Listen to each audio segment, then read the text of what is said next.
ہرقل شاہ روم نے قریش کے قافلے میں ایک آدمی بلانے کو بھیجا، اور اس وقت یہ لوگ تجارت کے لیے ملک شام گئے ہوئے تھے، اور یہ وہ زمانہ تھا جب رسول اللہ صلی اللہ علیہ وسلم نے قریش اور ابو سفیان سے ایک وقتی عہد کیا ہوا تھا۔ جب ابو سفیان اور دوسرے لوگ ہرقل کے پاس ایلیا پہنچے جہاں ہرقل نے دربار طلب کیا تھا، اس کے گرد روم کے بڑے بڑے لوگ، علماء، وزراء و امراء بیٹھے ہوئے تھے۔ ہرقل نے ان کو اور اپنے ترجمان کو بلوایا، پھر ان سے پوچھا کہ تم میں سے کون شخص مدعی رسالت کا زیادہ قریبی عزیز ہے؟ ابو سفیان کہتے ہیں کہ میں بول اٹھا کہ میں اس کا سب سے زیادہ قریبی رشتہ دار ہوں۔ یہ سن کر ہرقل نے حکم دیا کہ اس ابو سفیان کو میرے قریب لا کر بٹھاؤ اور اس کے ساتھیوں کو اس کی پیٹھ کے پیچھے بٹھا دو۔ پھر اپنے ترجمان سے کہا کہ ان لوگوں سے کہہ دو کہ میں ابو سفیان سے اس شخص یعنی محمد صلی اللہ علیہ وسلم کے حالات پوچھتا ہوں۔ اگر یہ مجھ سے کسی بات میں جھوٹ بول دے تو تم اس کا جھوٹ ظاہر کر دینا۔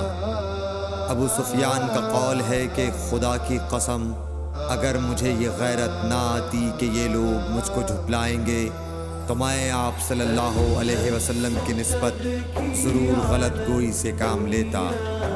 خیر، پہلی بات جو ہرقل نے مجھ سے پوچھی وہ یہ کہ اس شخص کا خاندان تم لوگوں میں کیسا ہے؟ میں نے کہا وہ تو بڑے اونچے عالی نسب والے ہیں۔ کہنے لگا اس سے پہلے بھی کسی نے تم لوگوں میں ایسی بات کہی تھی؟ میں نے کہا نہیں۔ کہنے لگا اچھا اس کے بڑوں میں کوئی بادشاہ ہوا ہے؟ میں نے کہا نہیں۔ پھر اس نے کہا بڑے لوگوں نے اس کی پیروی اختیار کی ہے یا کمزوروں نے؟ میں نے کہا نہیں، کمزوروں نے۔ پھر کہنے لگا اس کے تابعدار روز بڑھتے جاتے ہیں یا کوئی ساتھی پھر بھی جاتا ہے؟ میں نے کہا نہیں۔ کہنے لگا کیا اپنے اس دعویٰ نبوت سے پہلے کبھی کسی بھی موقع پر اس نے جھوٹ بولا ہے؟ میں نے کہا نہیں، اور اب ہماری اس سے صلح کی ایک مقررہ مدت ٹھہری ہوئی ہے، معلوم نہیں وہ اس میں کیا کرنے والا ہے۔ ابو سفیان کہتے ہیں میں اس بات کے سوا اور کوئی جھوٹ اس گفتگو میں شامل نہ کر سکا۔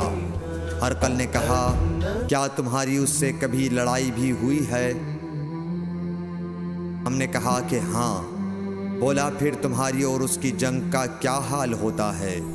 میں نے کہا لڑائی ڈول کی طرح ہے، کبھی وہ ہم سے میدان جنگ جیت لیتے ہیں اور کبھی ہم ان سے جیت لیتے ہیں۔ ہرقل نے پوچھا وہ تمہیں کس بات کا حکم دیتا ہے؟ میں نے کہا وہ کہتا ہے کہ صرف ایک اللہ ہی کی عبادت کرو، اس کا کسی کو شریک نہ بناؤ، اور اپنے باپ دادا کی شرک کی باتیں چھوڑ دو، اور ہمیں نماز پڑھنے، سچ بولنے، پرہیزگاری اور صلہ رحمی کا حکم دیتا ہے۔ یہ سب سن کر پھر ہرقل نے اپنے ترجمان سے کہا کہ ابو سفیان سے کہہ دے کہ میں نے تم سے اس کا نسب پوچھا تو تم نے کہا کہ وہ ہم سے عالی نسب ہے، اور پیغمبر اپنی قوم میں عالی نسب ہی بھیجے جایا کرتے ہیں۔ میں نے تم سے پوچھا کہ دعویٰ نبوت کی یہ بات تمہارے اندر اس سے پہلے کسی اور نے بھی کہی تھی؟ تو تم نے جواب دیا کہ نہیں۔ تب میں نے اپنے دل میں کہا کہ اگر یہ بات اس سے پہلے کسی اور نے کہی ہوتی تو میں سمجھتا کہ اس شخص نے بھی اسی بات کی تقلید کی ہے جو پہلے کہی جا چکی۔ میں نے تم سے پوچھا کہ اس کے بڑوں میں کوئی بادشاہ بھی گزرا ہے تو تم نے کہا کہ نہیں۔ تو میں نے دل میں کہا کہ ان کے بزرگوں میں سے کوئی بادشاہ ہوا ہوگا تو کہہ دوں گا کہ وہ شخص اس بہانے اپنے آباء و اجداد کی بادشاہت اور ان کا ملک دوبارہ حاصل کرنا چاہتا ہے۔ اور میں نے تم سے پوچھا کہ اس بات کے کہنے یعنی پیغمبری کا دعویٰ کرنے سے پہلے تم نے کبھی اس کو دروغ گوئی کا الزام لگایا ہے؟ تم نے کہا کہ نہیں۔ تو میں نے لیا کہ جو شخص آدمیوں کے ساتھ دروغ گوئی سے بچے وہ اللہ کے بارے میں کیسے جھوٹی بات کہہ سکتا ہے؟ اور میں نے تم سے پوچھا کہ بڑے لوگ اس کے پیرو ہوتے ہیں یا کمزور آدمی؟ تم نے کہا کمزوروں نے اس کی اتباع کی ہے۔ تو دراصل یہی لوگ پیغمبروں کے متبعین ہوتے ہیں۔ اور میں نے تم سے پوچھا کہ اس کے ساتھی بڑھ رہے ہیں یا کم ہو رہے ہیں؟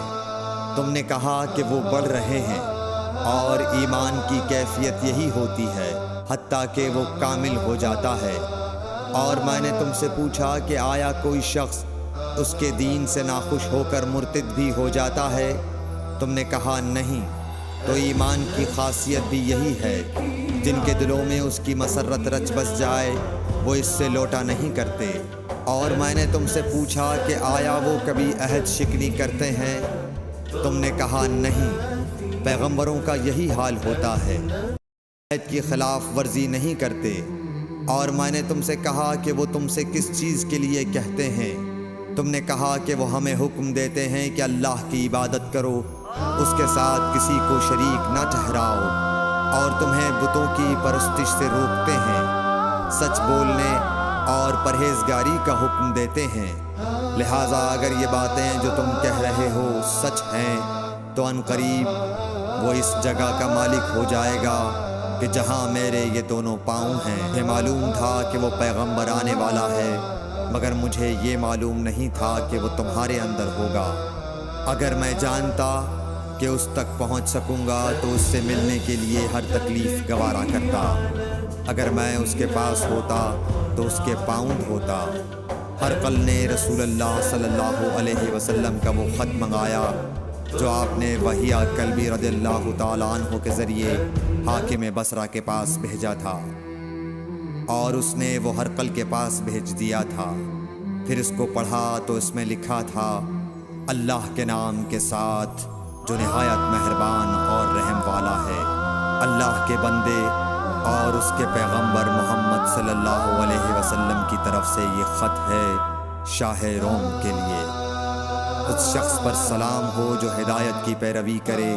اس کے بعد میں آپ کے سامنے دعوت اسلام پیش کرتا ہوں۔ اگر آپ اسلام لے آئیں گے تو دین و دنیا میں سلامتی نصیب ہوگی، اللہ آپ کو دوہرا ثواب دے گا۔ اور اگر آپ میری دعوت سے روگردانی کریں گے تو آپ کی رعایا کا گناہ بھی آپ ہی پر ہوگا۔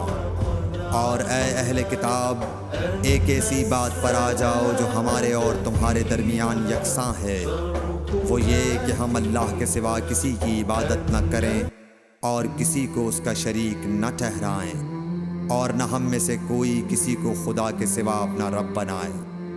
پھر اگر وہ اہل کتاب اس کتاب سے منہ پھیر لیں تو مسلمان تم ان سے کہہ دو کہ تم مانو یا نہ مانو، ہم ایک خدا کے اطاعت گزار ہیں۔ ابو سفیان کہتے ہیں، جب ہرقل نے جو کچھ کہنا تھا کہہ دیا اور خط پڑھ کر فارغ ہوا تو اس کے ارد گرد بہت شور و غوغا ہوا، بہت سی آوازیں اٹھیں اور ہمیں باہر نکال دیا گیا۔ تب میں نے اپنے ساتھیوں سے کہا کہ ابو کبشہ کے بیٹے حضرت صلی اللہ علیہ وسلم کا معاملہ تو بہت بڑھ گیا۔ دیکھو تو اس سے بنی اصفر روم کا بادشاہ بھی ڈرتا ہے۔ مجھے اس وقت سے اس بات کا یقین ہو گیا کہ حضور صلی اللہ علیہ وسلم عنقریب غالب ہو کر رہیں گے، حتیٰ کہ اللہ نے مجھے مسلمان کر دیا۔ راوی کا بیان ہے کہ ابن ناطور ایلیا کا حاکم ہرقل کا مصاحب اور شام کے نصارہ کا لاٹ پادری بیان کرتا تھا کہ ہرقل جب ایلیا آیا ایک دن صبح کو پریشان اٹھا تو اس کے درباریوں نے دریافت کیا کہ آج ہم آپ کی حالت بدلی ہوئی پاتے ہیں، کیا وجہ ہے؟ ابن ناطور کا بیان ہے کہ ہرقل نجومی تھا، علم نجوم میں وہ پوری مہارت رکھتا تھا۔ اس نے اپنے ہمنشینوں کو بتایا کہ میں نے آج رات ستاروں پر نظر ڈالی تو دیکھا کہ ختنہ کرنے والوں کا بادشاہ ہمارے ملک پر غالب آ گیا ہے۔ بھلا اس زمانے میں کون لوگ ختنہ کرتے ہیں؟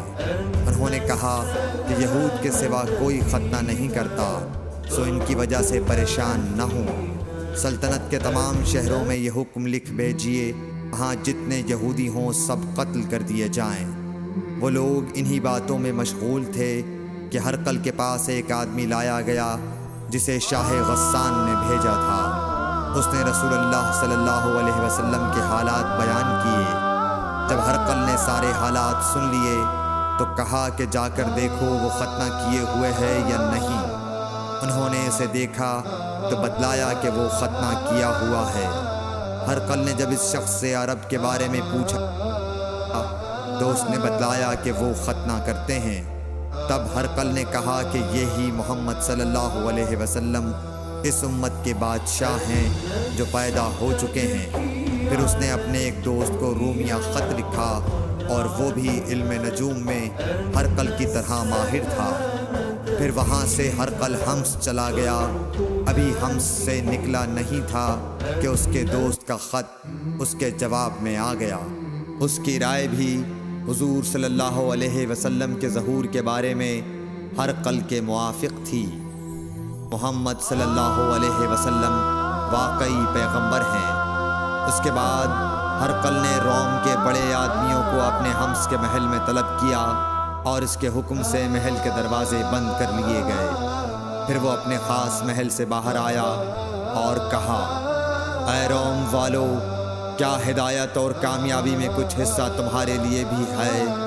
اگر تم اپنی سلطنت کی بقا چاہتے ہو تو پھر اس نبی صلی اللہ علیہ وسلم کی بیعت کر لو اور مسلمان ہو جاؤ۔